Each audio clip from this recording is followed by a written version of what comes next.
BBS-ന് 4ാമത്തെ വർഷം പഠിക്കുന്ന ഒരു സിസ്റ്ററാണ്. എൻ്റെ തൈറോയ്ഡ് ഗ്രന്ഥി റിമൂവ് ചെയ്യേണ്ട വന്നു. കാരണം ക്യാൻസർ എന്ന രോഗമായിരുന്നു. 2 പ്രാവശ്യം ഞാൻ റേഡിയേഷൻ ട്രീറ്റ്മെൻറ്റ് എടുത്തു. ഡോക്ടർ എന്നോട് പറഞ്ഞു സിസ്റ്റർ കംപ്ലീറ്റ് ആയിട്ട് ക്യൂറായി.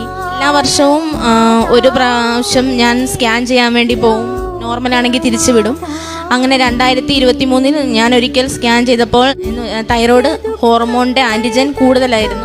അപ്പം ഡോക്ടർ എന്നോട് പറഞ്ഞു സിസ്റ്ററിന് വീണ്ടും ചിലപ്പം ആ രോഗത്തിൻ്റെ തന്നെ തുടർച്ചയായിരിക്കും. ഞാൻ പറഞ്ഞവരെല്ലാം എന്നോട് പറഞ്ഞു മാതാവിൻ്റെ അടുത്ത് പ്രാർത്ഥിക്കും, കംപ്ലീറ്റ് ആയിട്ട് സിസ്റ്ററിനെ സുഖപ്പെടുത്തുമെന്ന് പറഞ്ഞു.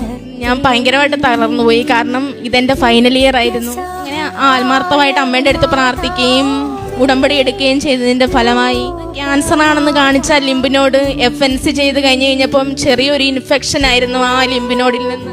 പറഞ്ഞു സിസ്റ്ററിന് ക്യാൻസറിൻ്റെതായിട്ടുള്ള ഒരു സിംറ്റോം സിസ്റ്ററിൻ്റെ ബോഡി കാണിക്കുന്നില്ല. എനിക്ക് അനുഗ്രഹം ചെയ്തു തന്ന പരിശുദ്ധ അമ്മയ്ക്കും തിരുക്കുമാരനും 1000 നന്ദി.